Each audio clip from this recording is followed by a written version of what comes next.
Halo teman-teman trader dan investor, selamat datang di channel Cuan-Cuan Saham di analisa teknikal dan bandarmologi harian. Ini konten rutin, kita selalu menganalisa IHSG dan beberapa saham pilihan kita.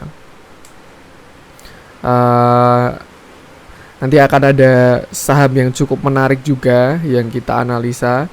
Seperti biasa, kita akan menganalisa IHSG dulu, baru ke saham itu. Sebelumnya support terus channel Cuan-Cuan Saham dengan cara like, comment, share, dan subscribe. Karena support teman-teman itu gratis, tetapi itu sangat berarti buat konten kreator seperti saya ini. Semoga juga konten dari Cuan-Cuan Saham bermanfaat, dapat teman-teman manfaatkan analisanya. Juga bisa digunakan referensi untuk menganalisa saham teman-teman. Tapi ingat, selalu putuskan pembelian suatu saham berdasarkan analisa teman-teman sendiri biar tidak kena pom-pom. Salam profit. Oke.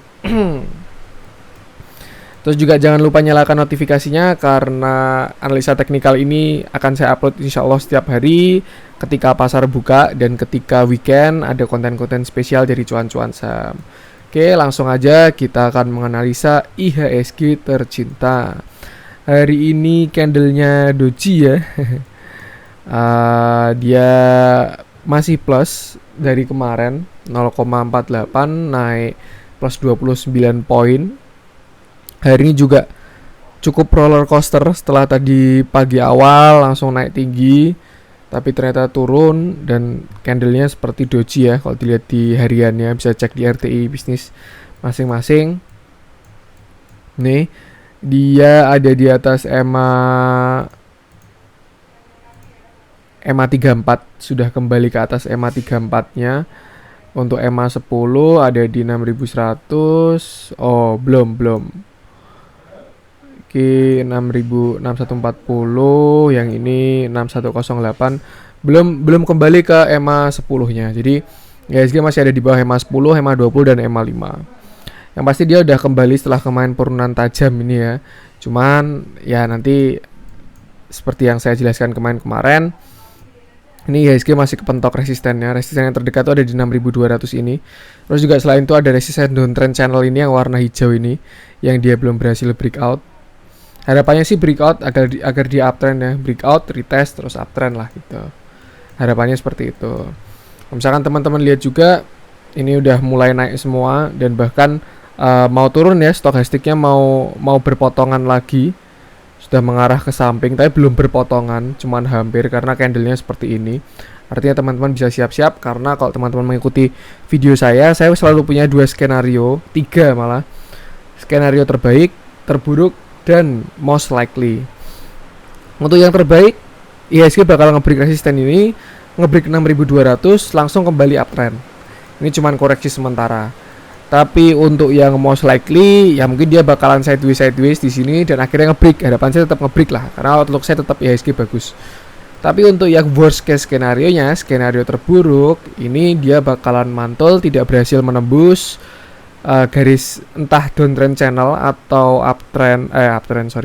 resistennya, resisten 6200 dia nggak bisa nembus, terus akhirnya mantul balik ke bawah dan nge-break 5800 dan membentuk head and shoulders. Itu worst case skenario-nya yang perlu diantisipasi. Itu. Nah, kita sebagai trader, kita tidak bisa memprediksi, nggak ada yang bisa melihat masa depan ya, Bang. Kalau saya bisa lihat masa depan, saya nggak bakalan bikin YouTube, saya sudah jadi orang terkaya di dunia mungkin ya. Kita hanya bisa menganalisa dan mempersiapkan besok itu bakalan terjadi seperti apa. Makanya kita nggak bisa membuat satu plan doang. Karena kalau misalkan kita bikin satu plan dan tidak sesuai dengan kejadiannya, ya udah bakal hancur gitu. Selalu siapkan plan terbaik, most likely, dan plan terburuk agar kita selalu siap. Jadi ketika nyangkut juga udah ada plannya gitu. Plan untuk entry, plan untuk taking profit, plan untuk stop loss. RSI menuju 50, ini juga menuju 50 stokastiknya, tapi belum malah mau dead cross, ya semoga aja tidak ya. Karena kalau misalkan dia dead cross, ya benar dead cross, terus akhirnya bakal membentuk head and shoulder. Kalau breakout, nah bisa ke 5400. Selalu siapkan money management yang bagus lah untuk keadaan-keadaan seperti itu. Tuh, tapi harapan saya tetap sama, IHSG bakalan breakout dan uptrend. Entah dia langsung breakout atau bisa koreksi ke 5.800 lagi atau bisa sampai 5.400. Nah, itu tugas kita sebagai trader harus mempersiapkan posisi yang bagus. Itu menurut saya ada 3 skenario yang bisa terjadi. Harapannya selalu yang terbaik. Terus hari ini asing net sell setelah kemarin beberapa hari hari ini asing net buy ya, setelah kemarin beberapa hari net sell.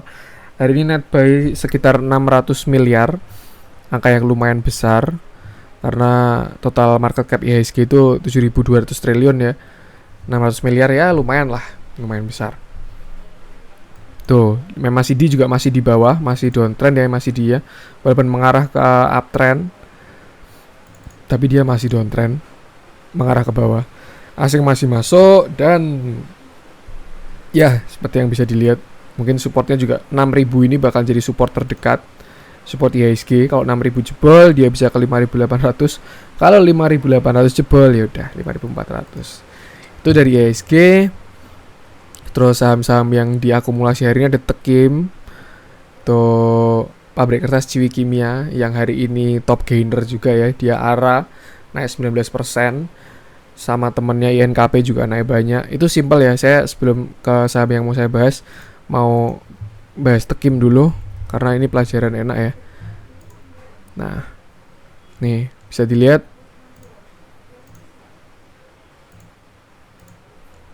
ini ya, enak banget sebenarnya ini. Ini kan dia resistennya itu kan di sini ya, sekitar 14.000 ini. Ini resisten, dia kan uptrend dari ini. Terus ini kan krisis, terus dia membentuk cup and handle breakout. Akhirnya di sini dia konfirmasi uptrend, naik terus, selalu naik. Terus di sini ketemu resisten. Nih ya, resisten persis di sini 14.000 itu resisten.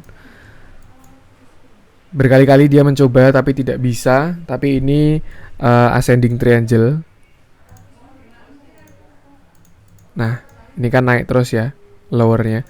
Terus akhirnya dia nge-break di sini dan ada retest. Ini memang apa ya, yang mudah dilihat ini untuk strategi buy on breakout itu yang sehat tuh kayak gini. Jadi ketika dia udah nge-break suatu resisten terus dia udah retest, nah teman-teman boleh buy. Dan yang terjadi dia arah hari ini. Cuman selalu dianalisa dengan apa ya, tidak sekedar ini cuman dari price actionnya. Untuk buy on breakout tuh bagusnya kayak gitu. Jadi breakout di sini dia 1 Februari dia breakout, terus ada retest. Nah, terus di supportnya karena dia tidak tembus lagi, terus naik. Itu sama kayak Tins ya yang waktu dia arah juga. Tuh, itu strategi buy on breakout. Nah, kalau Tins itu kan resistennya ada di garis merah ini ya. Di garis merah ini dia resisten. Terus di sini dia breakout. Ini juga breakout tapi retest juga. Terus ini dia retest tapi dia berhasil closing di atas ini. Dan akhirnya ada dia uptrend kuat 13%, 17%, naik tinggi walaupun sekarang nyungsep juga. Jadi itu salah satu strategi buy on breakout ketika dia udah membreakout suatu resisten dengan tunggu saya tunjukkan volumenya. Aduh, mohon maaf internet saya baru agak nge-lag. Ini baru hujan di rumah saya. Nah, waktu dia breakout di sini ini kan volumenya lumayan ya. Lumayan tinggi volumenya dibandingkan hari-hari biasanya. Itu udah indikasi hal yang baik sih. Terus dia nge-retest dengan volume yang kecil. Artinya ya bandar yang nge-breakoutin tuh gak ikut keluar. Yang keluar TP-TP cuman retail-retailan gitu, kecil-kecil. Jadi volumenya kecil waktu retest. Tapi kalau waktu retest volumenya gede, ya itu hati-hati, bisa aja false breakout. Jadi volume itu bisa untuk pendukung lah. Terus hari ini alhasil dia arah. Tapi tidak saya bahas hari ini. Kalau misalkan teman-teman tertarik dengan Tekim itu bisa analisa sendiri ya. Hati-hati juga karena dia udah naik, tapi ya masih bisa naik lagi lah pasti. Tuh. Yang pasti teman-teman analisa dulu kalau tertarik dengan Tekim. Saham yang ingin saya bahas hari ini adalah Telkom. Salah satu blue chip Indonesia di sektor telekomunikasi ya. Ini saham yang apa ya, yang harusnya diuntungkan dengan adanya pandemi kemarin. Kalau misalkan kalau nggak salah tuh kan sahamnya Zoom di luar negeri itu kan naik gila-gilaan ya, karena ya memang demandnya Zoom jadi tinggi banget. Dan menurut saya Telkom ini harusnya juga bakalan tidak jauh berbeda dengan Zoom itu gitu loh. Maksudnya ketika orang WFH ya butuhnya internet itu, dan Telkom itu memegang market share yang besar di Indonesia di internet ini dengan anak perusahaannya Telkomsel ya. Tapi dia tuh belum apa ya, dari downtrendnya tuh masih belum recover banyak gitu. Nih, ya kan dia kan anggap di sinilah ya, dia uptrend kan, terus habis itu downtrend, kelihatan banget garisnya ini. Nah, ini dari 13 itu masih ya mungkin masih 50%. Biar tidak nganu, coba kita hitung pakai Fibonacci biar tidak mengira-ngira.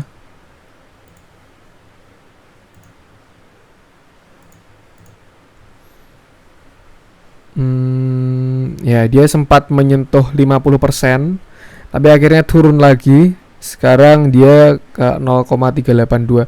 Artinya ini saham masih diskon sekitar 60% dari harga tertingginya ya waktu retrace ini. Tuh, dia belum kembali ke harga tertingginya, harga sebelum crash, belum turun, belum kembali. Padahal dia salah satu saham yang pertama jelas bagus, kedua juga apa ya, diuntungkan lah industrinya dia di keadaan seperti ini. Tuh. Dan kalau misalkan teman-teman lihat hari ini Telkom salah satu yang diakumulasi asing besar juga. Kedua ya setelah Tekim tadi. Tekim diakumulasi 181 miliar, sedangkan Telkom 137 miliar, kedua terbesar. Habis itu ada Bank BRI. Jadi hari ini asing mulai mengakumulasi lagi setelah kemarin keluar. Nih, foreign flow-nya mulai naik. Ini kan titiknya kan 3 November ya, titik terendahnya. Kenapa saham-saham blue chip gini tuh relevan sama foreign flow? Karena memang penggeraknya saham blue chip tuh asing gitu loh. Ini bisa kita lihat, sini dia juga membentuk rounding bottom dari tanggal 27 November sampai 11 Januari. 27 November sampai 11 Januari. Nah, sampai sini kan dia rounding bottom juga. Tuh. Itu yang dimaksud dengan pengendalinya gitu. Jadi mungkin kalau saham-saham blue chip 10 besar, tapi nggak semuanya bandarnya asing ya. Untuk Telkom ini kan bandarnya asing, tapi itu teman-teman bisa melihat pergerakan asingnya. Kalau asingnya net buy itu indikasi hal yang bagus gitu.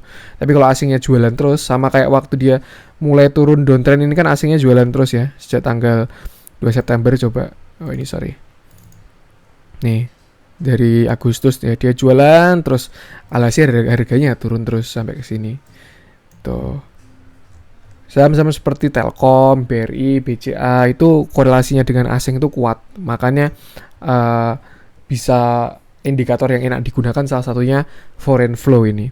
Dan kalau misalkan kita lihat MACD-nya dia mau menuju golden cross, artinya semua orang tahu lah ya golden cross-nya MACD itu sinyal untuk buy, dan bahkan MACD ini kan lagging, jadi udah terkonfirmasi lah. Kalau misalkan kita menggunakan stokastik itu kan indikator leading ya, yang meramal bahasanya, tapi kalau lagging itu yang lebih ke mengkonfirmasi gitu, artinya bahkan lebih aman. Terus kalau melihat dari angkanya dia masih oke juga, masih dekat dengan EMA 200-nya. Dia udah breakout di sini tapi nge-retest dan bisa bertahan di atas EMA 200, artinya bagus. Ini EMA 200-nya di angka 3.200 sekian dan harga sekarang 3.200 sekian juga. Artinya masih area yang bagus untuk beli. Nah, mungkin strateginya bisa ngikuti EMA 200 ya. Teman-teman bisa entry, kasih stop loss di EMA 200 dulu. Habis itu bisa ngikutin EMA 20. Kalau misalkan dia udah mulai jalan naik, EMA 20 atau EMA kalau mau lebih lagging ya EMA 50 gitu. Jadi maksudnya kalau dia udah mulai naik ke atas EMA 20, ya selama ini misalkan contoh ini ya. Dia kan di bawah EMA 20 terus sampai akhirnya di sini dia masuk EMA 20, ya udah teman-teman entry di sini. Terus naik EMA 20 nih yang warna hijau ini ya. Yang warna hijau ini EMA 20. Ini dia masuk EMA 20, misalkan teman-teman entry, hold terus dan akhirnya exit di sini karena dia di sini sorry ya. Ya di sini. Di sini dia jebol EMA 20, nah teman-teman exit taking profit di sini.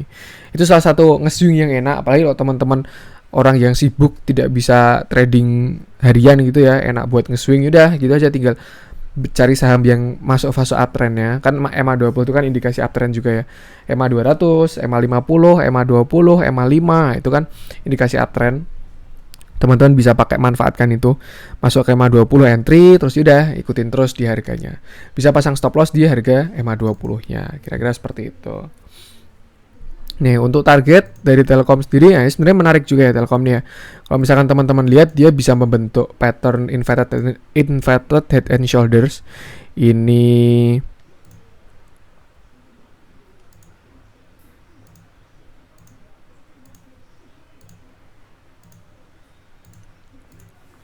Nah, ini kan calon shoulder kanan ya. Nah, mungkin dia skenario-nya bakal ke sini naik. Nah, kalau misalkan breakout, yaudah dia bakal naik gitu. Bisa juga dilihat cup and handle ya gitulah. Tapi kalau menurut saya ini lebih ke inverted and shoulder karena di sini juga ada turunan dulu. Jadi mungkin kalau misalkan masang target secara pattern ya bisa ke sekitar sini. Kalau misalkan dia naiknya ke sini ya, sekitar 3.600 angka targetnya. Masih lumayan risk rewardnya. Misalkan kita cek di sini ya, sekitar 3.290 sampai 3.600. Terus kasih stop lossnya di 3.200. Nah, misalkan stop lossnya 3.200. Ini masih sangat oke. Kuantinya 4 ya. Targetnya 11%, stop lossnya 2%, ini masih proporsional lah, bagus. Dan ini kan saham blue chip ya. Nggak deg-deg lah trading di saham kayak gitu. Setidaknya kalau nyangkut di saham kayak gitu lebih aman lah. Lebih nyaman, bisa tidur gitu. Daripada teman-teman nyangkut di INAF, KF gitu kan. Ini kan kelebihannya saham blue chip. Tuh, jadi ini menurut saya masih bagus. Dan kalau misalkan teman-teman tahu kemarin tuh kan sebenarnya udah ada project 5G itu ya, pemenang tendernya udah ada. Itu kan kemarin yang menang tuh Tri, Friend sama Telkomsel. Terus Tri-nya mau merger sama Indosat, tapi masih wacana, belum fix.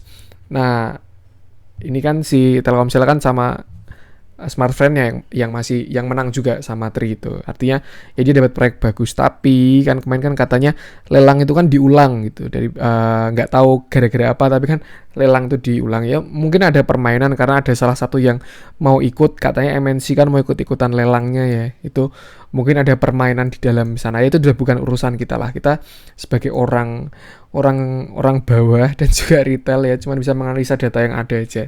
Kita kalau menyuruh ya nggak bisa, pokoknya Telkom udah menang gitu, nggak bisa juga karena itu udah urusan orang-orang elit lah.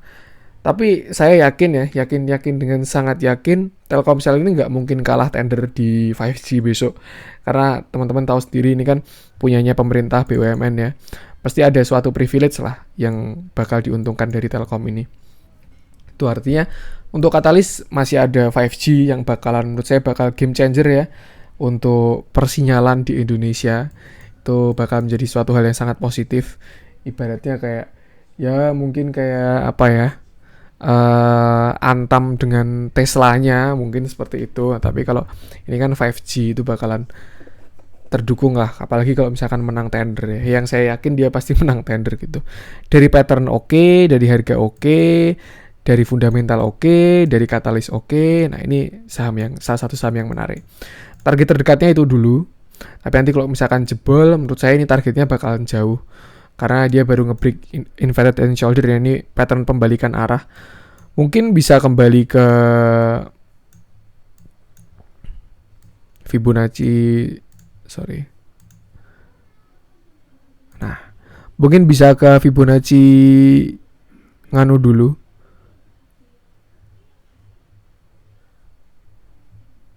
Ya sekitar sini lah, 0,786 nih, 4.000 pas ya targetnya. Tuh. Terus juga misalkan dianalisa dari fundamental, misalkan dari pendekatan PBV rata-rata ya, ini masih di bawah rata-ratanya dia. Pada umumnya dia dihargai. Ya jelaslah dia masih belum recover dari pandemi kemarin. Tuh. Anggap harga pandemi itu di sini ya, tapi dia belum recover, lebih banyak turunnya, porsi turunnya daripada naiknya.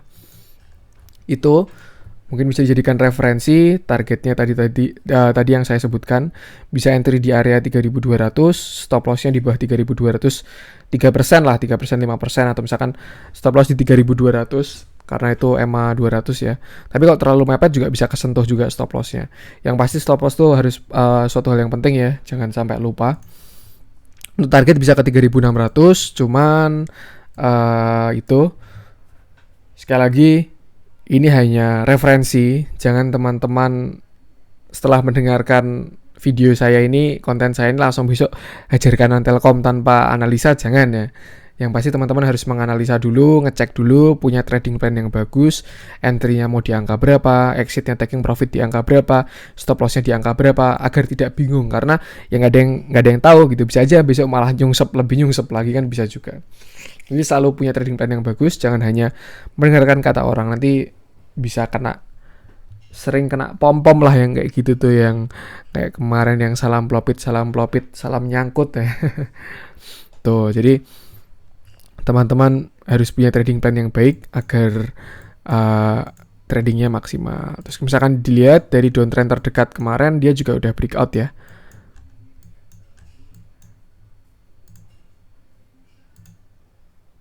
Nah, misalkan anggap kayak gini. Mungkin kayak gini ya, dia udah breakout. Jadi ya ini udah buy on breakout juga di pattern kecilnya. Tuh, menarik menurut saya. Dan yang pasti ini fundamentalnya bagus.